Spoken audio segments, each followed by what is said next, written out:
3 simple ways to spring clean your soul. Instead of using rubber gloves and microfiber towels when soul cleaning, we rely on other tools, such as courage, which is needed to honestly evaluate our thoughts and explore our emotions, especially the embarrassing or tender ones.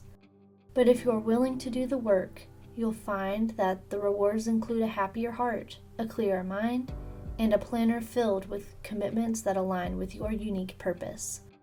Are you ready to spring clean your soul? Here are 3 simple steps to get you started. Step 1. Tidy your thoughts. In an article published by Psychology Today entitled Happy Brain, Happy Life, Susan Reynolds and Teresa Avil say, "Your thoughts form your character. How you operate in the world and how far you travel mentally, physically, and spiritually. You are what you think you are, and all of your actions proceed from your thoughts." This statement, which is based on modern science, is affirmed by God's Word. In Proverbs 23:7, we are told that as a person thinks in his heart, so is he. Our thoughts matter because where our thoughts go, we go. As you begin tidying your thoughts, start by taking inventory.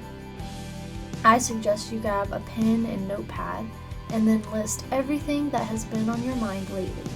Thoughts about yourself, your friends and family, your dreams and goals, your job, your upcoming vacation, everything. Next, examine what you find. For each thought listed, ask, is this thought helping me or harming me? Does this thought agree with God's Word or contradict it? Does this thought move me towards my God-given goals or push me away from them? Finally, decide what to do with your thoughts. Of those on your list, which do you want to maintain and which do you want to release?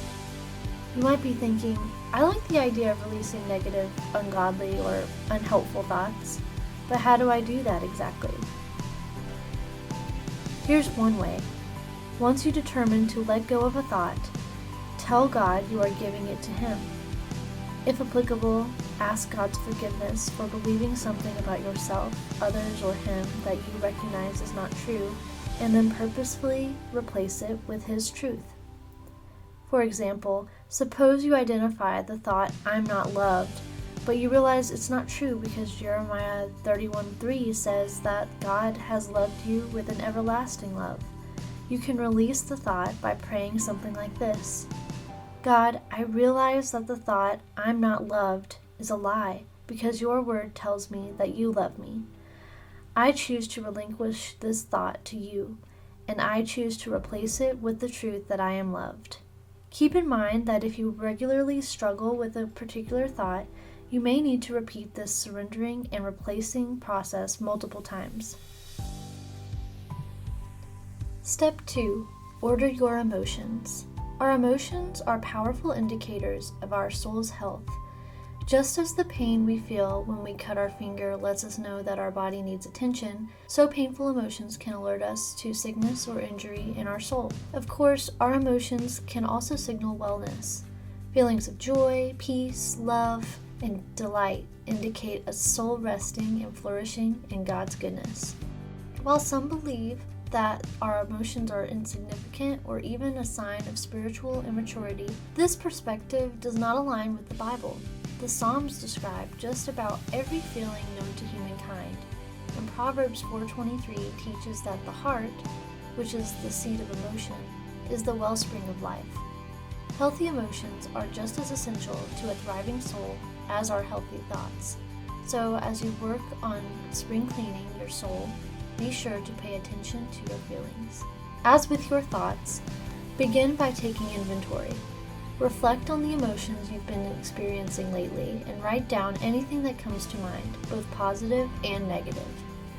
Next, examine what you find. Usually, our feelings are linked to the things that happen or don't happen to us, as well as our beliefs about ourselves and our circumstances. So, as you examine, take note of the experiences connected to your emotions.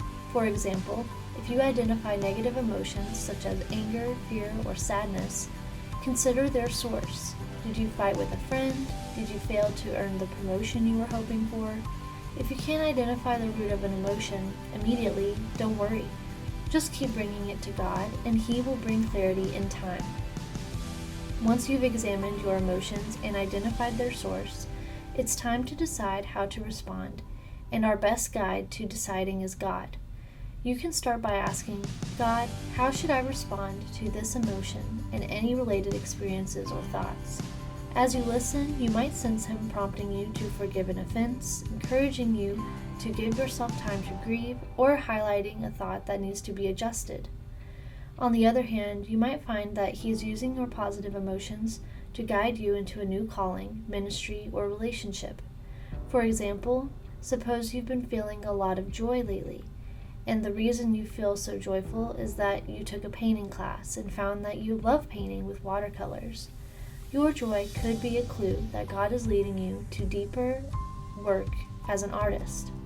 Whether your emotions are positive or negative, you can trust God to sort them out and guide your next steps. Step 3. Clean up your commitments. I don't know about you, but if I'm not careful, I can collect commitments the way some people accumulate knickknacks on their shelves. Most of these activities are fun, interesting, and even valuable, but eventually my calendar gets crowded, making me feel hurried, stressed, and overextended, like a bungee cord that's been stretched beyond its limits. Also, if I become too busy, I find it much harder to spend much needed time with God. On the other hand, when I've carefully cultivated a calendar containing only activities that I know God has called me to do and that I enjoy doing, I feel energized, organized, and fulfilled. If you're ready to clean up your commitments, begin as we did with your thoughts and emotions, by taking inventory. Write down all your current activities and commitments, such as volunteer commitments, church commitments, work commitments, family commitments, personal hobbies, or involvement in clubs and organizations. Next, examine each activity and prayerfully ask, how do I feel about this activity? Do I enjoy it? Dread it? Is this activity consistent with what I feel God calling me to do in this season of my life? Could it be time to let this commitment go or adjust the amount of time I spend on it? Finally, decide what to do with each commitment. Which do you want to maintain? Which needs to be amended, put on hold, or removed altogether? If you determine that there are activities or commitments that need to be released, start planning how you will do so. When will you discontinue the activity? Is there anyone you need to inform or with whom you need to discuss your decision? Do you need to give someone notice so your position can be filled by someone else? Letting go can be hard, especially when the activity is a good activity, but it helps to remember that the most fruitful plants are those that have been pruned. Encourage yourself with the truth that trimming your commitments will provide the margin you need to focus on what matters most in your current season. He restores our souls. As you embark on your own soul cleansing session, I hope you find these steps helpful, and I encourage you to invite God into each part of the process.